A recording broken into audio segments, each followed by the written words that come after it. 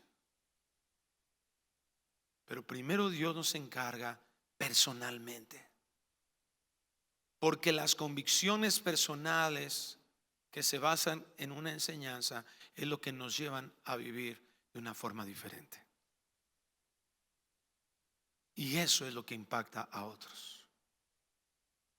¿Cuántos están seguros que la Biblia es la palabra de Dios? A ver, los que no se durmieron otra vez. ¿Cuántos están seguros que la Biblia es la palabra de Dios? Amén. Ok, ahora sí, qué bueno que despertaron algunos. La Biblia es la palabra de Dios y todo lo que Dios dice es verdad. La escritura es la verdad. El salmista decía en el Salmo 119, 105: es lámpara es a mis pies tu palabra. La Biblia es la guía inequívoca para obtener nosotros una cosmovisión de parte de Dios. ¿Qué significa esta palabra cosmovisión?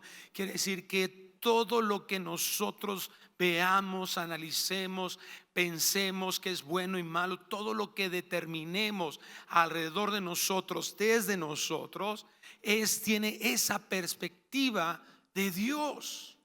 ¿Cómo definimos las cosas? Piensa, por favor, un instante, concéntrate en esto.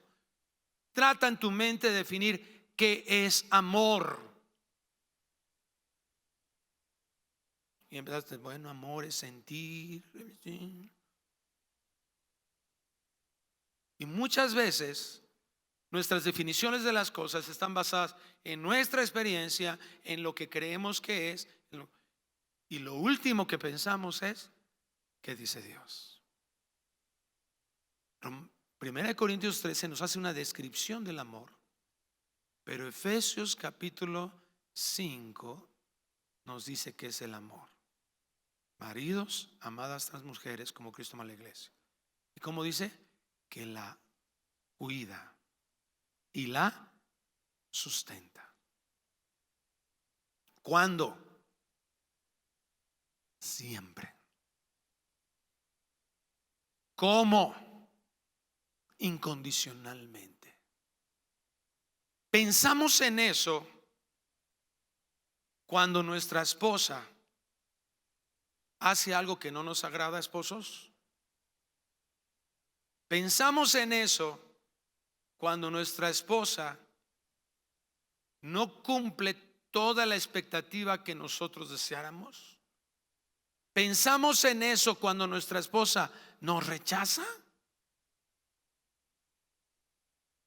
Hay mucho por hacer en nuestra forma de pensamiento, en cómo definimos las cosas.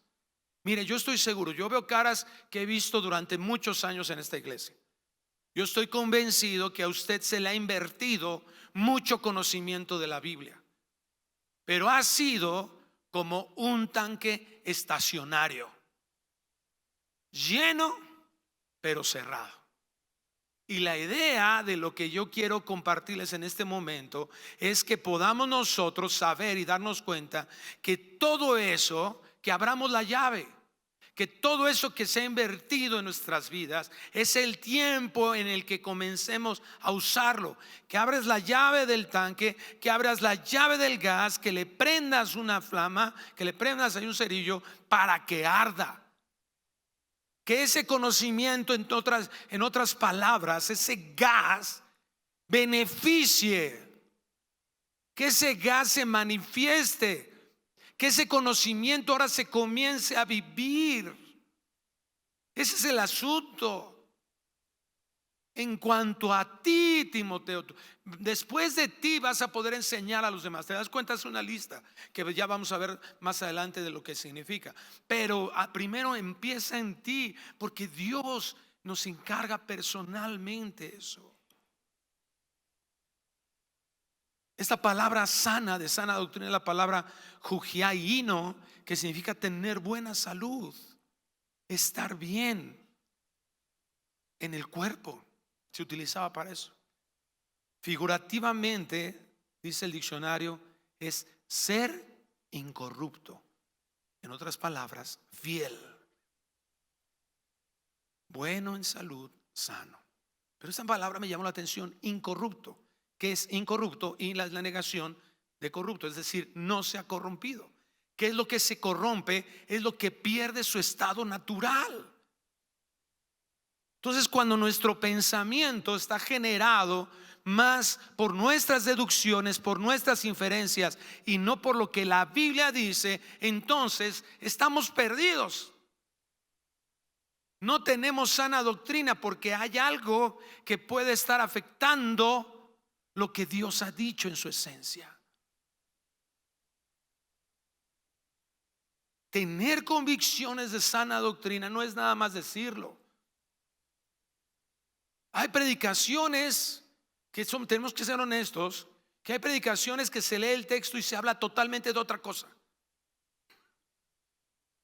Vete a YouTube y yo calculo que cuando menos de 7 predicaciones que se autonombran cristianas, ¿verdad? De 10, 7 hacen eso. No se escudriña lo que la Biblia dice, no se busca lo que la Biblia enseña.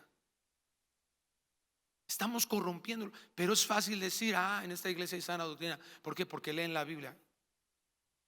Está bien leer la Biblia, qué bueno pero lo que sigue después, lo que se está diciendo, es conforme a lo que está ahí. Es nuestra responsabilidad personal no permitir que se deterioren los conceptos, los preceptos y los mandamientos. Segunda de Pedro 1:19 dice: y así tenemos nosotros la palabra profética más segura, a la cual ustedes hacen bien en prestar atención, como una lámpara que brilla en el lugar oscuro, hasta que el día despunte y el lucero de la mañana aparezca en sus corazones. Está hablando de un proceso, ¿te das cuenta? No es un acto, no es un instante, es un proceso, es una vivencia constante. Pero ante todo sepan esto, que ninguna profecía de la Escritura es asunto de interpretación personal. Pues ninguna profecía fue dada jamás por un acto de voluntad humana, sino que hombres inspirados por el Espíritu Santo hablaron de parte de Dios. Entonces, ¿qué es lo que tenemos nosotros que buscar? La correcta interpretación del escrito bíblico en su contexto histórico gramatical, lo que ahí dice y qué es lo que se dijo ahí. Fundamentar la doctrina en la Biblia, ¿verdad? Nos trae maravillosas bendiciones. Y esto fue lo que impulsó la reforma que llamamos protestante del siglo XVI. Y es algo que nosotros tenemos que comenzar a buscar en nuestras vidas. Vamos a Nehemías capítulo 8 versículo 2. Estos principios de las reformas, vamos a hablar de la reforma protestante, tal vez el día de hoy un poco de algunos de los principios que se generan fundamentales.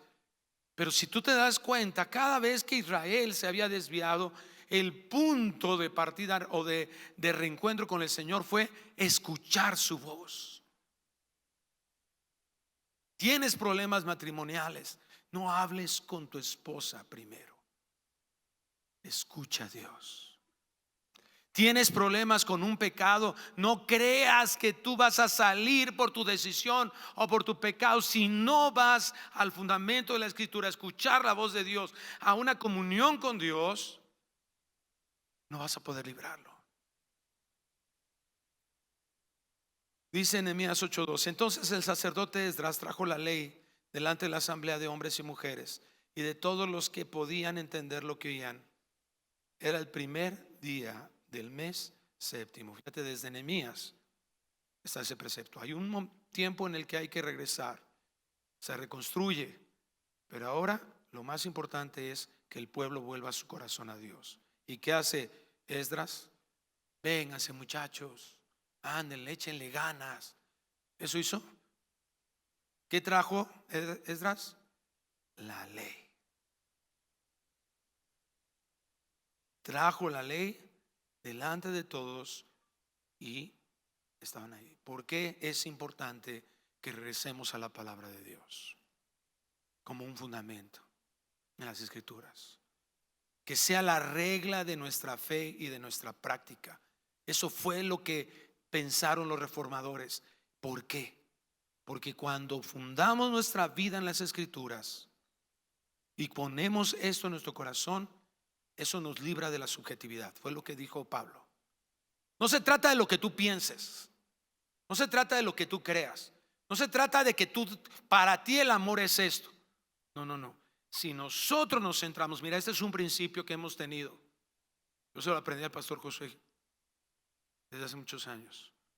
Me dice: ¿qué dice la Biblia? ¿Tenemos alguna diferencia doctrinal? Ok, vamos a ver qué dice la Biblia. No es tu cuestionamiento filosófico el que debe predominar. Yo creo firmemente que todos los cuestionamientos filosóficos se pueden resolver en una correcta interpretación de la Biblia, pero eso no es a lo que le debemos de dar peso. Cuando nosotros vemos esto, vamos a ser librados de nuestra subjetividad, vamos a ser librados de nuestras emociones, vamos a poder comprender correctamente nuestras experiencias. No quiere decir que tus experiencias, pero tú pudiste decir: es que yo tuve un encuentro con Dios y me tiré al piso y me hice así como víbora y luego me levanté y hice el pasito del osito panda, porque estaba lleno del Espíritu. Ok, eso dice la Biblia, que la llenó el Espíritu. ¿Se manifiesta de esa manera? Tú puedes tener la experiencia que quieras. Yo no voy a poner en duda si fue el Señor o no el Señor. ¿Qué provocó en tu corazón y en tu diario vivir que dice la Biblia que debió haber provocado esa llenura del Espíritu? Porque aquí puedes llegar a hablar lenguas angélicas, lenguas, y puede ser un platillo que resuena.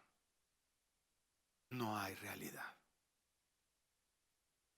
Si no hay santidad, entonces puedo estar engañado fácilmente por mi propio corazón, que se manifiesta con emociones.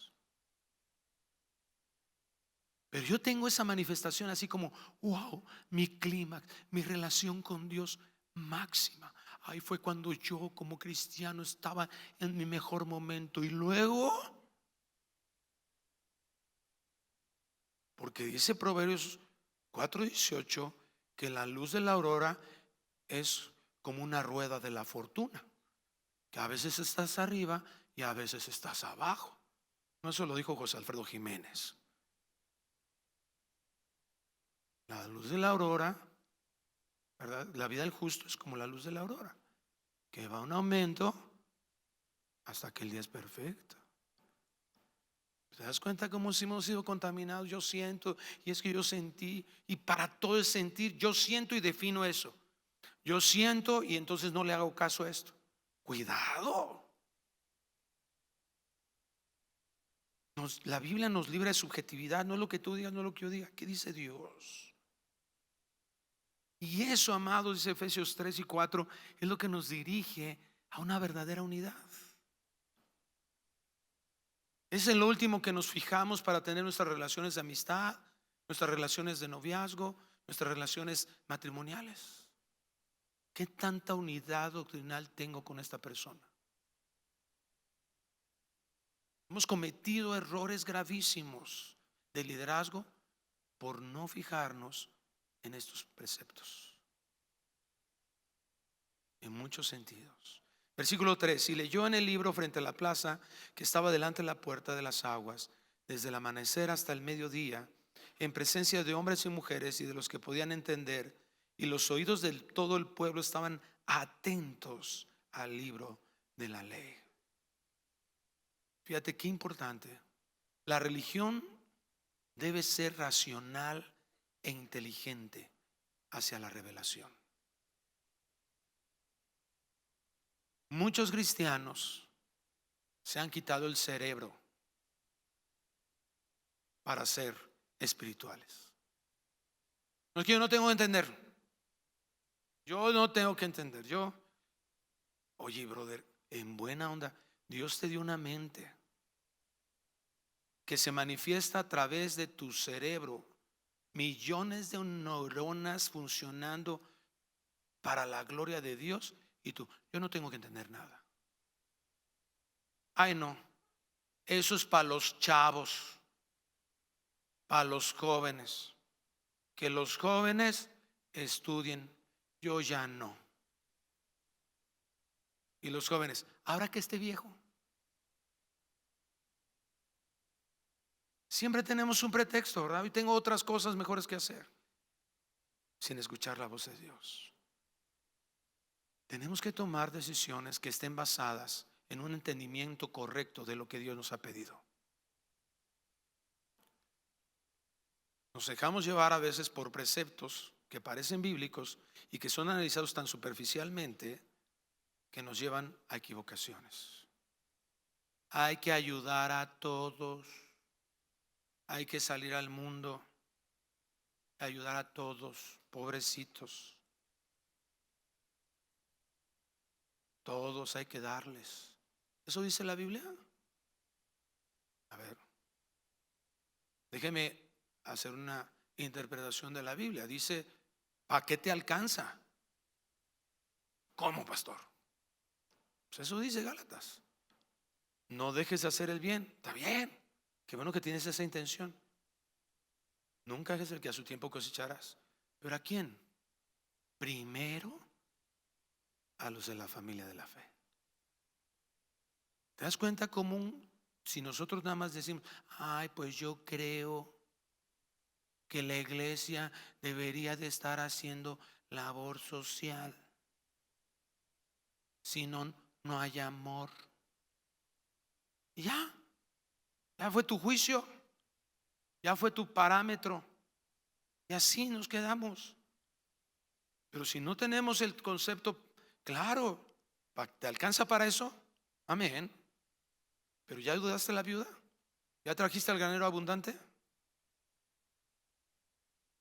¿Qué es el granero abundante? Es el ministerio que se encarga de servir a las viudas de nuestra iglesia. Y gracias a Dios por todos los generosos de esta iglesia, porque alcanza para cuando un hermano está desempleado. ¿Lo sabías? ¿No lo sabían? ¿Dónde se congregan? Tenemos que entender, la Biblia se entiende a través de la razón. Dios quiere que entendamos. En Isaías 1 el Señor le dice, venid luego y estemos a cuentas. Hay una traducción que dice, venid luego y razonemos juntos. Ya no os llamaré siervos, os llamaré amigos, porque un siervo no sabe por qué el Señor hace las cosas. Dios quiere que entendamos. Quítate esa idea de que yo vengo, me siento y pues lo que diga el pastor.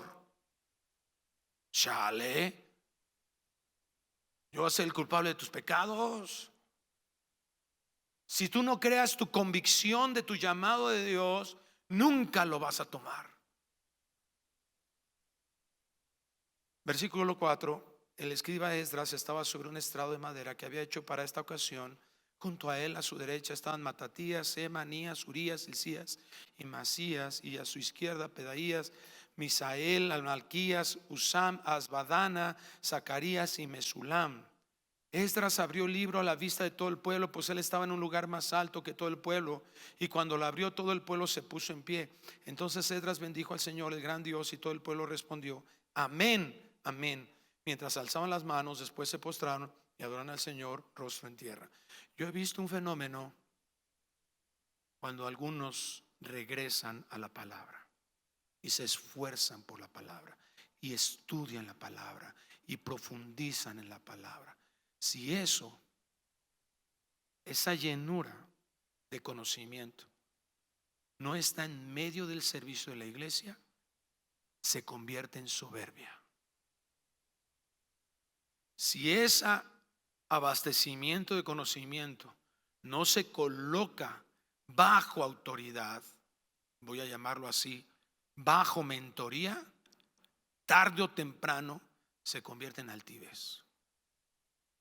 Si tú no eres obediente a Dios de colocar, y de las primeras cosas que aprendes de la escritura y de la doctrina, es que estás en la iglesia bajo sujeción, no solo de los pastores, sino de los hermanos. Cuando tú te bajas a las aguas del bautismo, le estás diciendo a la iglesia: hermanos, aquí estoy, soy amonestable, exhortable, estoy aquí para que me amen, también yo para amar, pero cuando ustedes quieran y me vean haciendo algo que no es, díganmelo, exhórtenme, ámenme,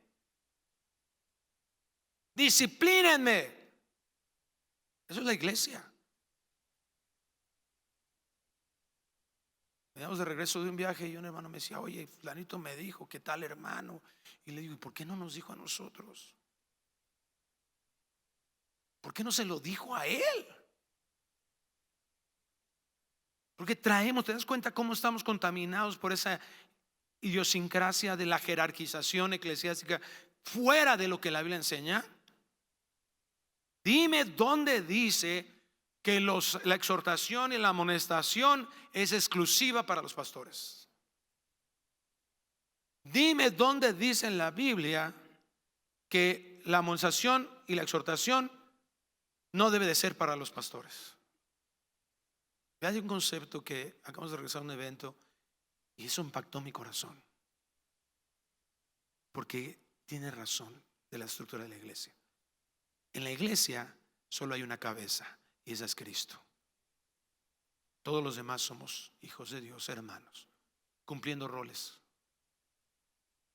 pero la cabeza, la única cabeza es Cristo.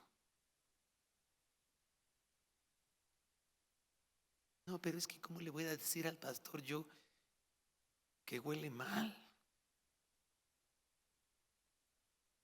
Que lo vi pecando, que me parece mucha soberbia lo que hizo.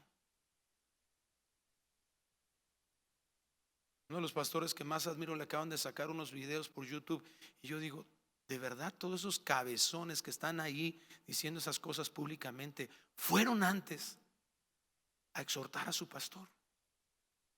No creo, porque yo creo que si hubieran hecho eso no hubieran sacado esos videos. De repente ya te sabes en boca de todos y nadie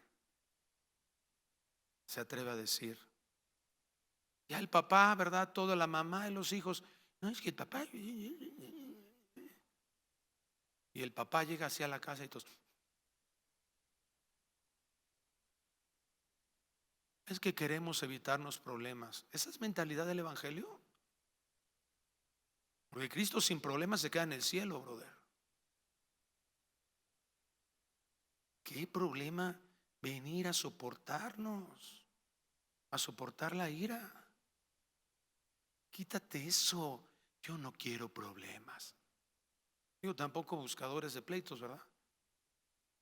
Pero si vienen problemas por hacerlo recto, por hacerlo santo, eso es caminar detrás de las pisadas de Jesús.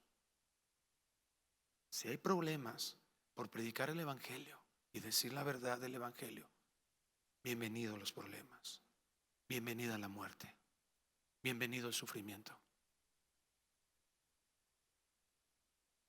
Pero hasta que cambia nuestra posición. Esdras predica y no todo se queda en la mente. No salieron a todos así saliendo bien orgullosos. Qué chido estuvo la predicación de Esdras. Ahora sabemos algo más.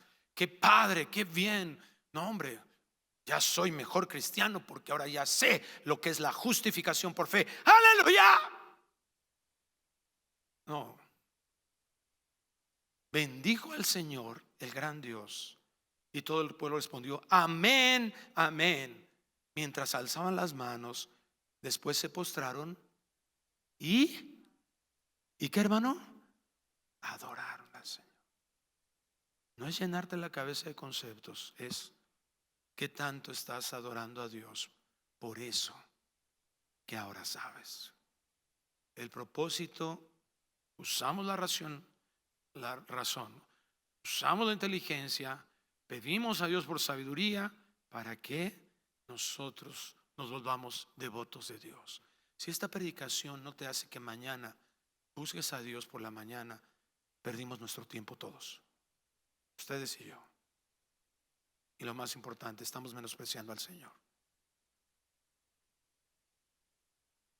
Si este tiempo invertido no te lleva a decir: necesito más de Dios.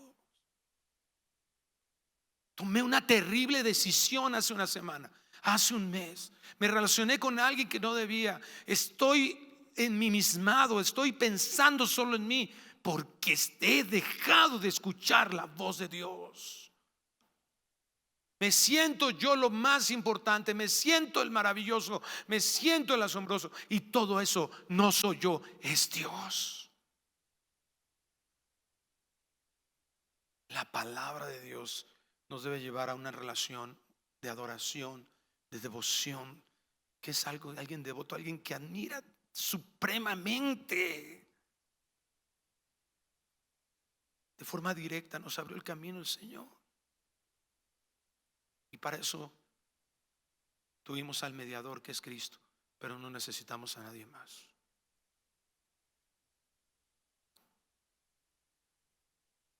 Dice el versículo 8 que leyeron el libro de Dios interpretándole y dándole el sentido para que entendieran la lectura.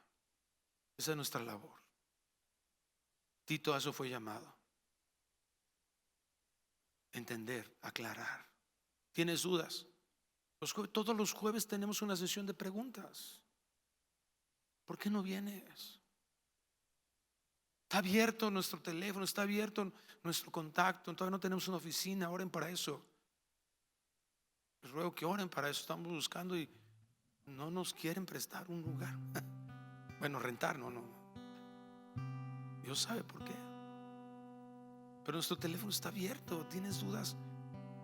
Con varios de esta iglesia me he sentado a platicar de sus dudas. Hay maestros, tienes un maestro de discipulado, y si no estás en un discipulado, inscríbete en un discipulado. Hay líderes aquí, todos estamos aquí para eso. La autoridad está en Dios y en su palabra, no en una persona o una institución. El Señor es la cabeza de todo, y sobre todo la convicción de las verdades bíblicas, de una sana doctrina, nos lleva a experimentarla, a vivirla, a vivir en santidad.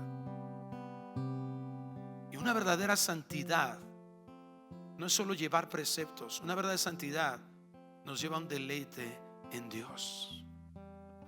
Estamos unidos por Cristo en Él, y eso nos lleva a deleitarnos. Si no estamos viendo ese deleite, algo está mal. El proceso no se ha completado. Y cuando nosotros nos deleitamos en Dios, amados, no necesitas esforzarte demasiado. Se vuelve natural el propósito que Dios nos ha encargado de hacer discípulos, porque estamos reflejando a Dios, al Dios Todopoderoso. Y nuestro Dios es el ser más hermoso, bello y maravilloso de todo el universo. Cuando lo reflejamos a Él, alguien va a decir: quiero estar ahí. Dios nos conceda fe y sabiduría, convencidos por lo que la verdad de la Biblia dice y enseña, y que tengamos cada uno de nosotros en nuestro corazón una doctrina incorruptible, una doctrina sana. Padre, te damos gracias por tu palabra. Ayúdanos para comprender lo que toda la historia nos ha enseñado. Desde que el pecado entró y hasta el día de hoy no ha cambiado en ese sentido, que separados de ti nada podemos hacer. Basta dejar de escuchar tu voz un momento y nuestro pensamiento empieza a divagar en pecado. Basta dejar de escuchar tu voz un día. Estamos nuevamente luchando con pecados, con nuestra carne. Permite, Dios, que comprendamos esa necesidad que tenemos de rendirnos totalmente a ti, de vivir para ti, de entender, Señor, la forma en que podemos honrarte. Rendimos nuestra vida a ti, Señor. Permite, Dios, que nuestro corazón sea despertado a tu palabra, al entendimiento de tu palabra. Señor, nuestra cultura es una oposición. Nadie lee en este país. Para muchos de nosotros leer es prácticamente un sacrificio vivo. Padre, que eso cambie. Ayúdanos, danos capacidad de memorizar tu palabra, Señor, que podamos al leerla quede bien sellada, grabada en nuestro corazón, que comprendamos esas verdades, que la interpretemos correctamente. Y si hay dudas, Dios, que podamos tener gente alrededor de nosotros, que tenemos la humildad de preguntar, pero danos una sed de eso, de conocerte verdaderamente. Te lo pedimos en el nombre de Jesús. Amén. ¿Qué tal? Me da muchísimo gusto saludarles y quisiera simplemente comunicarles que gracias a todos ustedes a través de todas las naciones en el mundo que aman la palabra de Dios y que realmente están interesados en que nosotros como organización Vida Nueva para el Mundo continúe predicando el Evangelio de la gracia de Jesucristo, podamos nosotros continuar haciéndolo gracias a sus donaciones. Este año cumplimos 46 años de ministerio. 46 años donde hemos predicado, pensamos y consideramos de una forma fiel el Evangelio, la sana doctrina de Jesucristo. Nosotros con todas estas donaciones tenemos que sostener pastores, misioneros, obras, equipos de televisión y aún continuamos buscando la manera de poder elevar este ministerio. Hasta este momento quiero que ustedes estén enterados, no tenemos una sola propiedad. Y así hemos trabajado durante 46 años porque le damos la importancia a la evangelización, a las misiones y también a los hombres de Dios para levantar más pastores. Le damos las gracias, que pueda Dios con su gracia tocar sus corazones y que puedan ustedes invertir en un terreno donde es fructífero, porque creemos que hemos producido bastante buen fruto para la gloria de Dios. Gracias por sus aportaciones y por las donaciones que sabemos ustedes continuarán haciendo para que podamos continuar siendo fieles en la predicación del Evangelio de la gracia de Dios. Que Dios les bendiga.